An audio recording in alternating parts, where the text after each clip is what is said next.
Olá, eu sou o professor Paulo Lobão, da cadeira de Língua Portuguesa.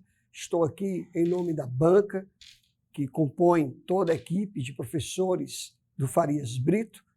E hoje nós vamos aqui comentar rapidamente as nossas impressões a respeito da prova de segunda fase da Unicamp Vestibular de 2026. Nós tivemos ali 6 questões e essas questões exigiram alguns cuidados importantes, algumas questões com mais esforço intelectual por parte do aluno e outras questões mais acessíveis. Então, digamos assim que foi uma prova equilibrada. Algumas questões, como eu mencionei, inspiraram maior cuidado do aluno, especialmente aquelas que exigiam um conhecimento um pouco mais sofisticado, mais específico, como a questão, por exemplo, de número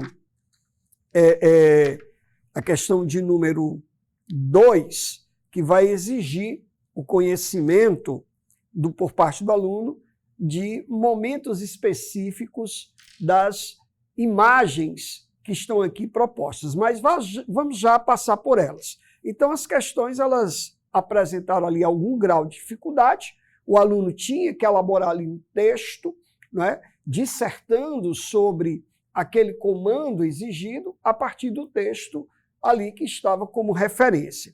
Por exemplo, na questão número 1, a língua do Cafundó, que é o Cupópia, que é uma língua utilizada na comunidade quilombola do Cafundó. Então, a gente tem aqui uma variante linguística, né, social, aquela língua que faz parte desse patrimônio social aqui do Brasil, do patrimônio linguístico brasileiro.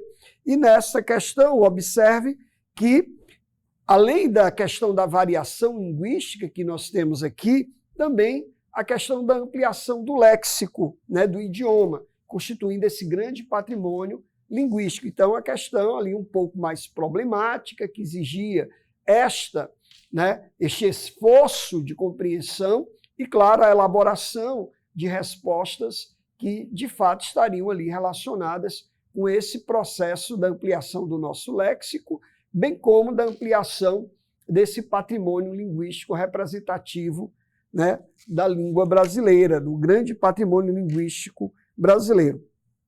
Veja, ele até pede em um dos itens, identifique e exemplifique 2 características gramaticais do português, né, presentes nas frases da Cupópia.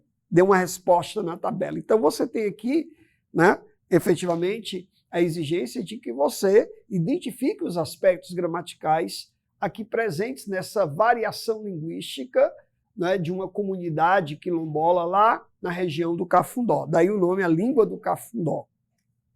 Bom, a questão 2, que eu me referi no meu comentário inicial, é uma questão que traz uma palavra que, digamos que é uma palavra contemporânea, que vem desse português contemporâneo, porque é um português ligado a essa realidade, né, da afirmação da mulher na sociedade, as questões da visibilidade dos corpos, né, da violência.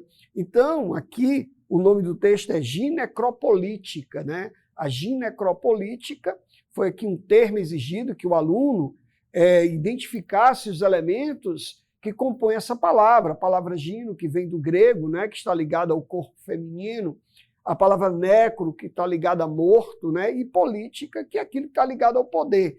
Então, você percebe que todas essas palavras elas vêm do grego, né? Então, de uma língua mais erudita. Então, é uma palavra formada por composição erudita. A partir de 3 radicais aqui juntos, você tem essa formação de palavra, esse processo de composição, né, que o aluno tinha que, de alguma maneira, fazer essas referências. Então, uma questão um pouco mais sofisticada, que exigia ali um conhecimento sobre o que significa essa palavra ginecropolítica, que é justamente essa violência que incide sobre o corpo feminino nesses tempos contemporâneos. Então, muitas palavras estão surgindo nesses tempos contemporâneos a partir dessas novas políticas de visibilidade, de afirmação, de identitarismo e tudo isso, né?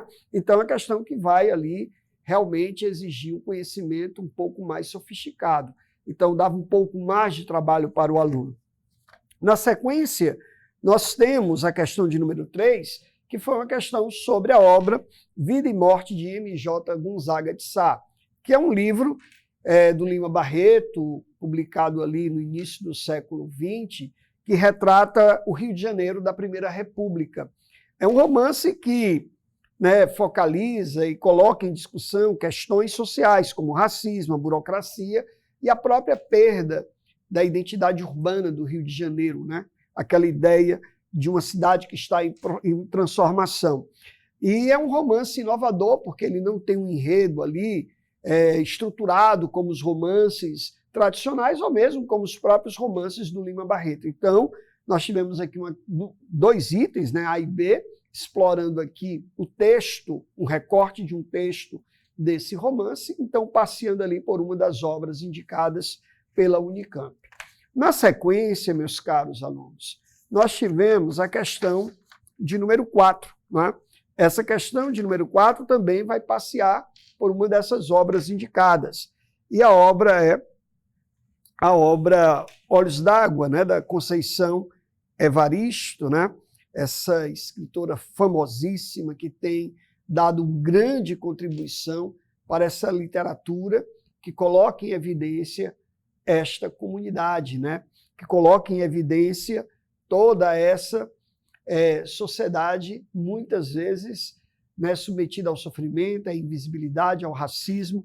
Então, é uma coletânea de contos que aborda a experiência da mulher negra na sociedade brasileira. Então, é um livro muito importante e que, evidentemente, ali foi colocado também para discussão e para as questões aqui na questão de número 4. E, na sequência, nós temos recursos expressivos, É uma questão sobre recurso expressivo, a questão da personificação, e, claro, os elementos da argumentação a partir da definição aqui do que seria essa personificação no texto. Então, a questão que vai graduar aqui essa proposta do recurso expressivo. E, finalmente, nós temos a questão 6, São 6 questões ali envolvendo a parte de língua portuguesa.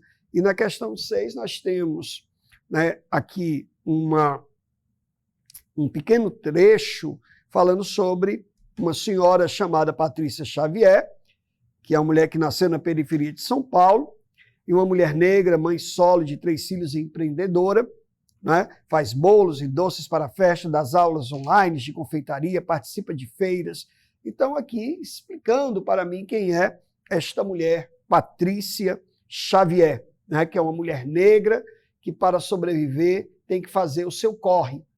Corre é esse termo, uma gíria muito utilizada para fazer referência ao esforço de trabalho que a pessoa tem que empreender para ganhar o seu sustento. E a Patrícia Xavier é um tipo de mulher que faz muita coisa, tem muitas responsabilidades, muitos compromissos, e num ritmo alucinante, porque ela faz bolos e doces para festas, dá aula online de confeitaria, participa de feiras para promover o seu trabalho e se conectar com outras mulheres empreendedoras. Então, essa mulher multiatividade, multifunção, e que no ritmo alucinante do seu cotidiano ela tem que fazer para poder garantir ali o sustento, ou seja, ela faz o seu corre. Então, o texto ele vai trabalhar aspectos gramaticais que estão ali relacionados a esse universo da senhora Patrícia Xavier, como também explorar o que significa a palavra corre, como ela está no texto sendo antecipada pelas orações coordenadas. Faz isso, faz aquilo, quer dizer, simultaneamente, todo aquele esforço que ela tem que empreender para poder garantir o seu corre, o seu sustento, Então, ela tem que correr muito, Tem que realmente dar muita energia para poder garantir o sustento, que é esse corre que se fala aqui no texto e pede que eu identifique o que é que significa isso e como o texto se relaciona a essa palavra, o corre, Pois bem, então esse é um raio-x assim, muito rápido, uma fotografia 3x4 desta prova, que o bom aluno certamente não vai sentir dificuldade, claro que ele terá um trabalho a fazer, ele vai concentrar muito esforço em algumas questões, outras nem tanto, mas isso é uma prova, e a prova ela serve para selecionar aquele que de fato está melhor preparado para responder às demandas que a prova está ali exigindo. Então, aqui fico eu desejando a você, né, um resultado fabuloso e um grande abraço.